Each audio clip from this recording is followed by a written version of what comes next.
نحمده ونصلي على رسوله الكريم أما بعد فأعوذ بالله من الشيطان الرجيم بسم الله الرحمن الرحيم يا أيها الذين آمنوا اتقوا الله وكونوا مع الصادقين صدق الله العظيم سورة التوبة یولسم پارا یوسل نلسم نمبر آیت دی فمخی رکو کی دا مجاہدین فضیلت او دا جہاد نا پاتی کی دن کو خلق باندی وعید بیان شو اس پدی آیاتن کی ہم دا جہاد او دا مجاہدین فضیلت او دا جہاد نا درست پاتی کی دن کو خلقو داغی مبارکی وعید ذکر کی اللہ جل شانہ پدی رکو کی دا کامیابی بنیاد ذکر کی چاہا تقوی دا اللہ پاک فرمائی تاس تقوی اختیار کی زان دا گناہن نحساتی دا کفر شرک نزان حساتی فیم دا کامیابی بنیاد چه تاسو دا اغا خلق سر ملگری شئی چه داغی دا خلی او دا ظلحال یو شان دا ایمان دا چاچ دا خلی او دا ظلو وینا یو شان دا صداقت و اغید نبی علیہ السلام سر جہاد تلال او دا چاپ خلی باندی چه کلمت ایمان و پزرکی ایمان نو اغدر و جن خلق چه اغا منافقان دا نبی علیہ السلام دشمنانو اغی جہاد کے شرکت کنکو اللہ جل شانہو فرمائی کہ تاس مومنان تقوی اختیار کئی او دا صادقینو او دا نیکانو خلقو مرگتیا اکو فتمام عالم انسانیت کے نیکان اولنی پیغمبران دا پیغمبران نبات پا عالم انسانیت کی نیکان خلق دا پیغمبر علیہ السلام صحابہ دا صحابہ نبات پا تمام عالم انسانیت کی نیکان خلق دا صحابہ شاگردان تابعین او دا تابعین نبات پا عالم انسانیت کی نیکان خلق دا دغ تابعین شاگردان تب تابعین او دا دین بات اگا خلق نیکان دی چی دا پیغمبر علیہ السلام وارثان نبی کریم صلی اللہ علیہ وسلم فرمائی علماء دا زما وارثان نبیان دا تابعین و تبا تابعین و نباد نیکان خلق دا علماء ذکر نبی علیہ السلام علماء تقبل وارثان او علم ازدکتون کے طالبان و فضیلت او دا علماء فضیلت نبی کریم صلی اللہ علیہ وسلم فرمائی وی کلچی و طالب العلم سبق تروانی دا رحمت پرشتی دا برکت دا پاراغت اقبل وزر گوڑی او بل نبی علیہ السلام فرمائی چی دا علماء دا زما وارثان او زما میراث اغمال دولت ندی آغا علم چاچ علم حاصل کر دوی خیر حاصل بل نبی علیہ السلام فرمائی کہ تاسو عالمان جوڑ شو کہ عالمان نی طالبان جوڑ شو کہ طالبان نی خادمان جوڑ شو او کہ خادمان نی نو دا علماء سر محبت کو ان کی جوڑ شو او کہ دام نشی جوڑی دین دشمنان مجوڑی گئی ورنتا سبحالا بل پا مقدس مکہ باندی نبی علیہ السلام فرمائی سمر مخلوقات تی دا علماء تا دعاگانی حدیث دا مشکات شریف تی تردے پورے چی حشرات الارض دا ابو میان دا ہوا مارغان دا اسمان پرشتی دا ٹولی دی علماء تا دعاگانی پی زکدید نبی علیہ السلام دن ساتھ زکدید نبی علیہ السلام وارثان زکدید نبی علیہ السلام دا دن تر قیامت پوری جاری سا نبی علیہ السلام فرمائی دا انسان دا وفات نباد دریسی دندا سی دی چاہا دا انسان عمل نامہ کی بیا ہم جاری نکلش یو دا انسان صدقے جاریہ دا جو مات جوڑ کڑے دے مدرسې جوړه کړې ده د مسلمانانو د آرام راحت دپاره یو بل څیز جوړ کړی دی دا مسلمان که وفات هم شي د دغې نیکۍ ثواب دا به ده ته قبر کې رسي دویم چې د وفات نه بعد هغه سلسله جاري وي د عالم علم که عالم وفات هم شي او د ده شاګردان د علم مخ په وړاندې رسوي که د ده عملنامه کې به دا علم لیکلی شي او دریم نمبر نیک اولاد دی په انسان وفات شي د نیک اولاد عمل دا به د دې مور پلار په عملنامه کې لیکلی شي دا درې کسان او دا درې قسم اعمال دا د مرګ نه بعد هم په عملنامه کې لیکلی شي یو پکې اولني هغه صدقه جاریه دویم علم او دریم نیک صالحه اولاد او زموږ په استاد ایمان دی چې هر چا ته به عملنامه ملاویږي او مرګ هم په هر چا باندې راځي لیکن هر بنده دا غواړي چې زما د نیکۍ ډېري نبي علیه الصلاة والسلام موږ ته د نیکو ځای وښودو چې دا دین دی ځکه نیکۍ په دنیا کې نه دي دا په دین کې دي نو نبی علیہ الصلوۃ والسلام فرمایي چې تاسو د نیکانو خلقو سره شئ تاسو آخرت کې هم د نیکانو خلقو په صف کې پاسئ او بیا الله جل شانه هغه خلق چې د نبی علیہ الصلوۃ والسلام سره جهاد کې شرکت نو کړي د هغې په باره کې وعید ذکر کړي پیغمبر علیہ السلام جهاد دزي او د مدینې منورې نه چاپیرا د کلو خلق پیغمبر علیہ السلام سره جهاد نه نزي دا مناسب نه ده چې کله پیغمبر علیہ السلام شرکت په عمومي جهاد کې کوي تاسو ولې شرکت نه کوئ خامخا به شرکت کوئ بلکې تاسو ته په جهاد کې تکلیف رسېږي لوږ رسېږي تند رسېږي ستړیوالی رسېږي دا ستړیوالی خو د الله پیغمبر ته هم رسېږي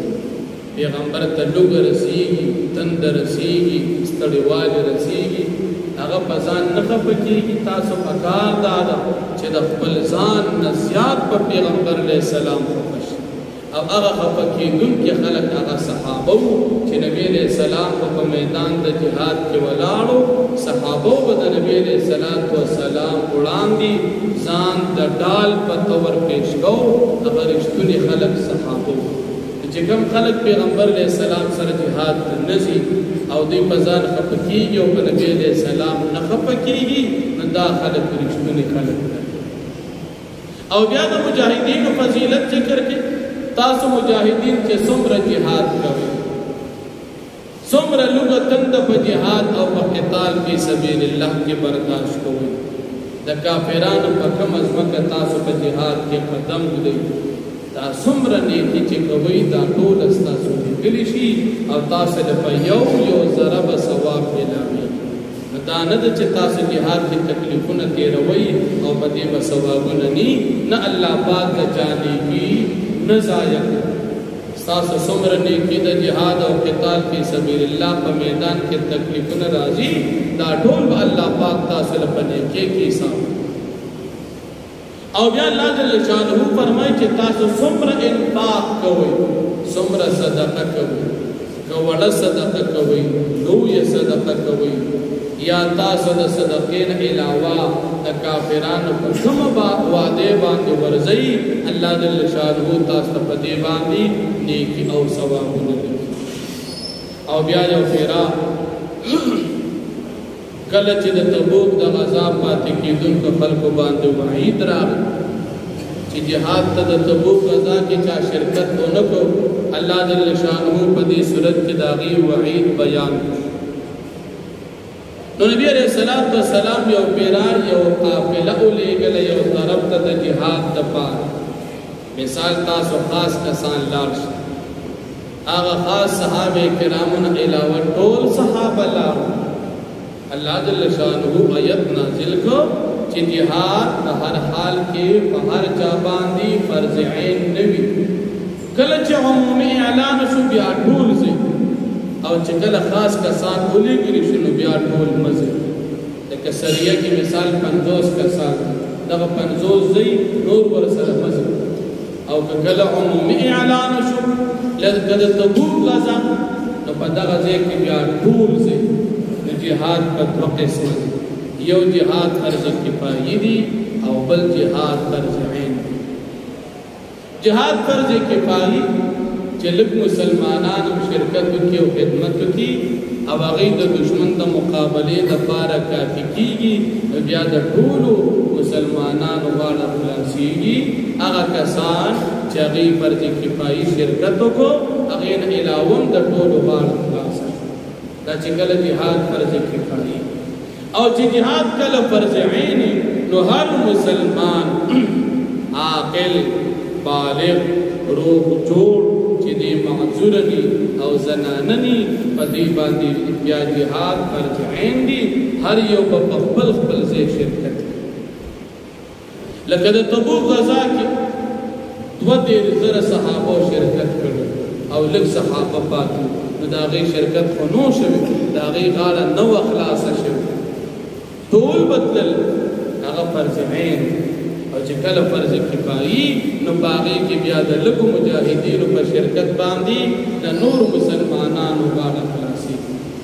نو نبي علیه السلام ته الله پاک وحی وکړه چې دې ته ووایه چې تاسو ته کله جهاد کې عمومي د شرکت ضرورت نی، نو تاسو ټول جهاد ته بیا مزه څه کسان علم حاصل کړي او څه کسان لږ شي جهاد ته، چې بیا کوم د جهاد نه واپس راغلل دا علم چې چا حاصل کړی دی دوی ورته د الله او د پیغمبر علیه السلام احکامات بیان کوي، دغه خلک د دین نه خبر دي. ځکه چې جهاد کې شریک شوي دي دوی علم نه دی کړی، چې کله واپس تاسو لرالل او چا چې علم کړی دي دا علما دوی ته خپله غاړه خلاصه کوي او د الله جل شانو هغه علم دوی ته وړاندې. د دې ځای نه مفسرین حضرات کی چې جهاد هم دو قسمه دي او علم هم دو قسمه دي. یو جهاد فرض کفایي دي او بل جهاد فرض عین دي، او علم یو فرض کفایي دي او بل علم فرض عین دي. په هر مسلمان نارینه زنانه باندې دومره علم فرض عین دي چې دوی په خپل 24 غنټې زندګي تېروي. خورم به څنګه خوراک، ګټم به کومې طریقې سره او عبادت به په کومه طریقه کوم، دا په هر مسلمان فرض عین دي. مونږ کې نو څنګه به کوي او د دین علاوه د قرآن کریم علوم د نبی علیہ السلام د احادیثو زده کړه او دینی علوم نور زده کول دا په هر مسلمان باندې فرض عین نه دي بلکې دا فرض کفایي. که په یو علاقه کې یو داسې عالم نه چې د خلکو روزمره مسائل خلکو له حل کړي، نو بیا ټول علاقې والا خلک ګناهګار او مجرمان. په هر علاقه کې یو عالم داسې پکار دی چې د خلکو روزمره مسائل دی ته وښیي. داسې عالم پکار دی او که داسې عالم په یو علاقه کې نه ټول علاقې والا خلک ګناهګاران، او که عالم وي نو د ټولو غاړه بیا د علم د فرض کفایي په درجه کې خلاصه. نو د علم کله فرض عین په هر چا باندې خپل ضرورت او علم فرض کفایي د علاقې بس طالبان څه عالمان علم زده کوي، د عقیدې، د عمل، د حلال، د حرام، د معاشرت، د کاروبار، دا ټول بس زده کوي او دا به خلکو ته کوي. او بیا د عالم ذمہ داری څه ده؟ قرآن کریم کې الله جل شانه دام ذکر کوي چې عالم بس کوي لینذروا قومهم، دی بعد الله پاک احکاماتنا قوم یری، د الله احکامات ورته بیان کی چې د الله حکم دا د ګورې خیال کوئ، دا ګورې ګناه دا تاسو مه کوئ، په دې الله خفه کېږي. نو د عالم ذمہ داري یوازې د فضیلت بیان نه دی، یوازې د جنت بیان نه دی، د جهنم بیان به کوي چې خلک ځان د جهنم نه بچ کړي او جنت ته لاړ شي. نیکی وکړي د ګناه نه ځان بچ کړي. یوازې د نیکۍ بیان نه،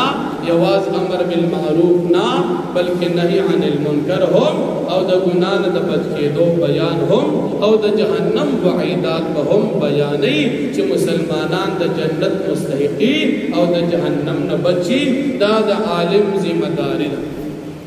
او دا هم بیا معلومه ده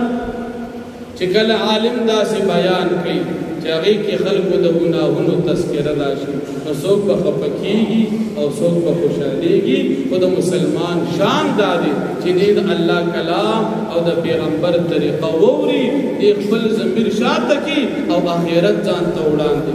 لکه مثال یو سړي کې یو غلطي ده او د هغې ګناه علم د عالم ته شته او د هغې ګناه تذکره عالم وکړه پکار دا ده چې دی دا ګناه د ځان نه وباسي ځکه عالم غاړه خلاصه کړه نو مسلمان چې واورېدل دی به ځان د دې ګناه نه بچ کړي چې سبا دا مسلمان د جهنم نه بچ شي مسلمان دې دپاره دا زده کوي الله جل شانه دې موږ او تاسو ته د عمل توفیق راکړي نو فرمایي یا ایها الذین آمنوا اے مومنان اتقوا الله تاسو یریږئ د الله پاک نه وکونوا مع الصادقین او تاسو شئ د نیکانو خلکو سره د رښتینو خلکو سره ما كان لأهل المدينة ندي مناسب د مدینه والا خلق د پارا ومن حولهم او چا د پارا چې چاپیر د دوی ندي من العرب چې باندې چاندي ان يتخلفوا عن رسول الله چې دي شات پاتشي د رسول د الله پاک نه په جهاد کې ولا يرغبوا بانفسهم عن نفس او دی به محبت نساتی د خپل ځانونو سره د پیغمبر علیه السلام نه زیات ذالک دا ځان به ولې بچ کړي د دې ګناه د پاتې کېدو نه بأنهم بېشکه دوی چې دي لا یصیبهم ظمأ ولا نصب نه رسېږي دوی ته تند او ستړیوالی ولا مخمصة او نه لوږه فی سبیل الله د الله پاک په لار کې ولا یطعون موطئا او دې نه پېمال کوي یو ځمکه یغیظ الکفار چې وسپي کافرانو لره ولا ينالون او دین حاصل من عدو د دشمن نیلن په حاصل ول سره یعنی دشمن نه مال حاصل کیا قیدیان حاصل کیا په دشمن حملو کی الا كتب لهم به عمل صالح مگر لیکل شي د دې مجاهدین د فار په دې باندې عمل دنه کې ان الله لا يضيع اجر المحسنين بشك الله پاک نه ضایع کی بدلی د نیکانو ولا ينفقون نفقه او نه خرج کوي دی په خرج کول سره صغیرة ولا صدقه ولا كبيرة لوی صدقه ولا يقطعون واديا او دین کټوي یو وادي الا كتب لهم مگر لیکل شي د دې مؤمنانو د پاره پدی باندې نه کې ليجزيهم الله د پاره دې چې دې تعالی پاک بدل ورکیا سنما كانوا يعملون ایسا دا کارونه چې دې کوم کړی دی په دنیا کې وما كان المؤمنون او ندی مناسب د مؤمنانو د پاره لينفروا كافة د پاره دې چې دې وزي د جهاد د پاره ټول پټولا کله چې جهاد فرض کفایي ټول بنځي فلولا نفر من كل فرقة منهم ولنزيد هر قبيله د مؤمناننا طائفة يو جماعت ليتفقهوا في الدين چې دې علم حاصل کی د دین علم د دین به هم مسلمان حاصل ولينذروا قومهم او دا پارا دي چې يريد عالمان خپل قوم د دین اذا رجعوا اليهم کله چې واپس راشي دا مجاهدین دي ته د غزانا لعلهم يحذرون دا پارا دي چې دا مؤمنان ځان بچ کی دا الله پاک د عذاب نه واخر الحمدلله رب العالمین.